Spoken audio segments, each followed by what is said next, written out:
बुद्धि के निर्णय को ठीक से देखना। अगर बुद्धि पर कोई जांच कर पाता है तो विवेक कर पाता है। प्रायः सब बुद्धि की धरा में जहां कामना उत्पन्न होती है मन में, तो वो बुद्धि को अधीन कर लेता है, और बुद्धि जब तक दस्तखत नहीं करती तब तक कि मन कुछ नहीं कर सकता, और वो 1 सेकंड से भी कम हिस्से में बुद्धि से दस्तखत करा लेता है और फिर वो भ्रष्ट आचरण में चला जाता है।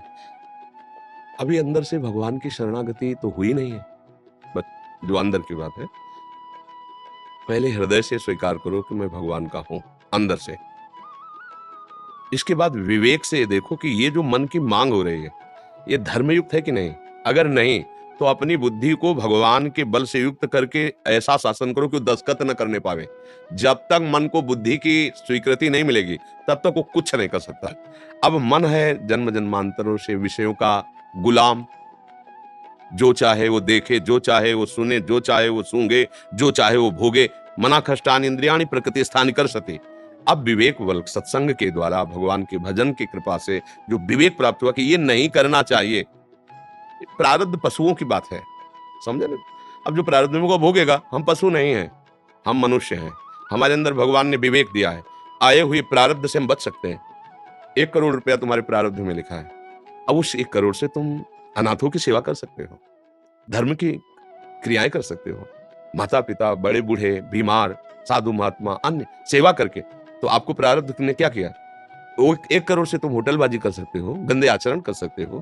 तुमने क्या किया? विवेक के द्वारा अपने प्रारब्ध को ऐसा ऊंचा उठा दिया जो भगवत आराधना के रूप में बदल गया। अब हम खूब चाहते हैं कि ऐसा हो जाए, नहीं हो रहा है। प्रारब्ध मुझे गिरा रहा है, नहीं गिरा पाएगा। मेरे प्रभु की इच्छा है इससे भी कुछ और अच्छा होना, स्वीकार करो अंदर तत्काल। और वो प्रारब्ध जो बुरा आया ना, इतना भी नहीं बिगाड़ पाएगा, क्योंकि उसके बीच में प्रभु को ले आए। तो प्रभु है सब लोगों के महेश्वर, वो ऐसा कुछ होने ही नहीं देंगे जिससे तुम्हारा पतन हो जाए, जिससे नाश होता। क्या है कि हम लोग छोटे बच्चे जैसे खिलौने में नहीं रच जाते, ये मुझे चाहिए, बस चाहिए, बस चाहिए। तो जैसे माता नहीं, कि उसे देना तो नहीं चाहती थी, वो चाहती थी कि तू मेरी गोद में आकर बैठ और मेरा अमृत में दुग्ध पान कर। पर वो बहुत हट कर रहा है तो इशारा कर देती है पति को, माँ पिता को। बस ऐसे ही कुछ हालत हमारी है। जब हम बहुत हट करते हैं कि मुझे भोग चाहिए, तो इशारा हो जाता है कि बच्चा है, चलो। वो तो चाहते हैं कि सर्व भोगों का त्याग कर महाआनंद भोग, आओ हमारे मां सुख में निमग्न हो। पर हम लोग अल्प बुद्धि वाले हैं, तो दृश्य भोग विषयों को देखकर उन्हीं के भोगने की इच्छा कर लेते हैं। इसमें न भगवान की प्रेरणा समझो और न इसमें कोई प्रारब्ध की प्रबलता समझो, इसमें बुद्धि की हीनता है। यदि इतना प्रारब्ध प्रबल हो तो भगवान ये आदेश नहीं कर सकते हैं कि इस मनुष्य जीवन से केवल मेरी प्राप्ति करो, क्योंकि भैया प्रारब्ध के अधीन अगर होगे प्रारब्ध में भगवान तो मिल जाओगे, नहीं तो भैया नहीं होगा, क्योंकि प्रारब्ध कोई देवता नहीं है, हमारा किया हुआ पूर्व का कर्म है। और हम चाहें तो ऐसे कर्म करें कि उस प्रारब्ध को विनाश कर सकते हैं, नए भाग्य की रचना कर सकते हैं, तभी तो मनुष्य शरीर मिला है। तो इसलिए थोड़ा संभलो।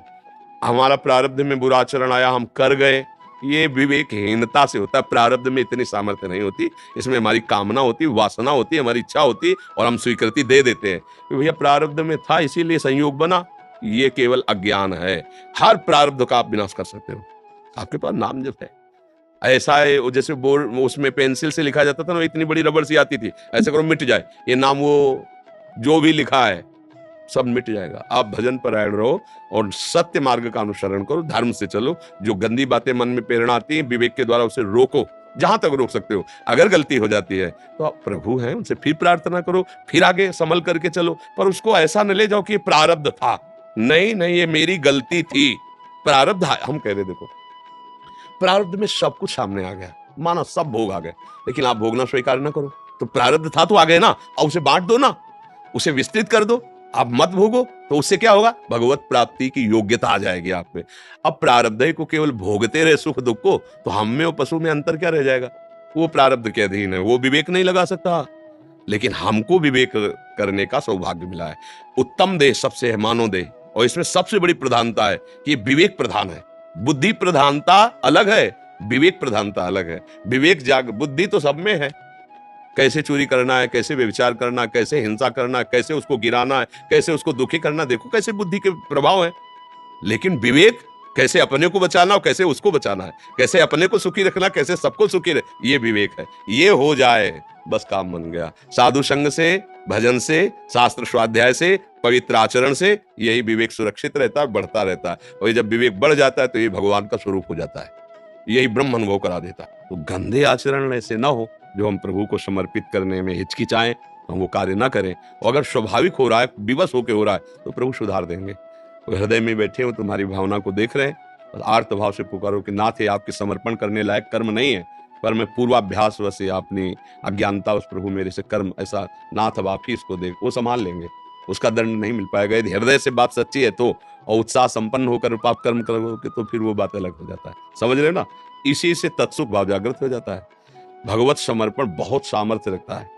जिस समय हम भगवत समर्पण करना शुरू करते हैं तो धीरे धीरे निष्कामता आती है। अभी तो निष्कामता का परिचय ही नहीं जानते, और जब निष्कामता आती है तब उसके अंदर ज्ञान प्रकट होता है। जब ज्ञान प्रकट होता है तब उसको स्वयं में अनुभव नहीं लगता कि मैं कर्ता भोक्ता नहीं हूं। जो कर्ता भोक्ता भाव बैठा है ये धीरे धीरे गलित है, तो वो अपने स्वरूप को प्राप्त हो जाता है। जैसे दास्य स्वरूप है, सख्य स्वरूप है, वात्सल्य है, कांता स्वरूप है, सहचरी स्वरूप है, ये आत्मस्वरूप। ज्ञानी है तो आत्मस्वरूप, सब अपने स्वरूप में स्थित होकर भगवान के दिव्यानंद का रस लेते हैं। तो इसके लिए प्रत्येक कर्म भगवान को समर्पित करो, प्रत्येक क्षण प्रभु को समर्पित करो, अभी बात बन जाएगी। इसमें हम ये नहीं कह रहे कि हर समय माला लिए रहो, हर आरती पूजा करो वही समर्पित नहीं। जो भी माता पिता की सेवा, घर परिवार की सेवा, धन कमाना, व्यापार, नौकरी, जो भी कर्म, वो सब यत् करो भगवान ने कहा है। ये तो सर्वाणि कर्माणि मयि सन्न्यस्य मत्पराः, सारे कर्म मेरे को अर्पित कर दो। बस ध्यान ये रहे कि हम भोग गंदी चीज का नहीं लगा सकते। प्रभु को अर्पित करने की भावना में ये छूना मत, ये श्री जी का भोग बन रहा है, बच्चे को दूर रखो, ऐसे नहीं करते तो हम गंदी चीज कैसे प्रभु को लगा सकते हैं कि हम पापाचरण करें, हिंसा करें और कृष्णार्पणम मस्तु, ऐसा सिद्धांत नहीं। भाई जब सवै अर्पित करना है तो हम उसके लिए प्रभु से, अगर धर्मयुक्त भोग है तो भगवान की उपासना के अंतर्गत ही है। अगर अधर्मयुक्त है फिर आप प्रभु से प्रार्थना कीजिए कि मेरी बुद्धि को सुधारिए, मेरी बुद्धि गलत है, और उन्हीं से जब रोया जाता है तभी ठीक होता है। प्रयास करने में सदा सफलता ही मिलती है, पर रोने वाला सफल हो जाता है। बिन रोए किन पाइया प्रेम प्यारा मीत, अपने लोगों को भी रोना ही पड़ा है। जब देखा कि हर उपाय से ये मन हमारे ऊपर हावी ही हो रहा है, तब लगा कि जिनके हाथ में डोरी है वो खींचे तभी बात।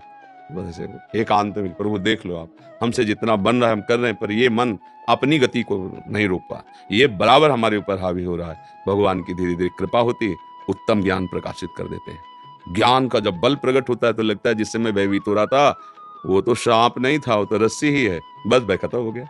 दूर से रस्सी दिखाई दे रही थी और जब नजदीक गए, प्रकाश हुआ, तो लगा कि अरे, तब जिससे हम भयभीत हो रहे थे वो मेरा प्यारा ही था, दूसरा कोई था ही नहीं। तो फिर भय खत्म हो गया। फिर वो जो अंदर की घबराहट थी, जो मन की चाल थी, सब मिट गई। जब ज्ञान प्रकट होता है तो कण कण में, क्षण क्षण में अपनी प्रभु की रूप माधुरी का अवलोकन करता है। अब भय किससे रहा? भयावा कोई है ही नहीं, वही है, वही विविध रूपों में विचर रहा है। जहां हम कहीं राग कर रहे थे, कहीं द्वेष कर रहे थे, जब पता चला तो अपने प्रीतम से ही कर रहे थे, अब वो सब मिट गया। देखो गोस्वामी जी देख रहे, सी राम में अपने प्रीतम को ही तो देख रहे, जड़ चेतन जग जीव जत सकल राम। अब बचा ही नहीं कोई, तो कहा भय का अवसर रह गया।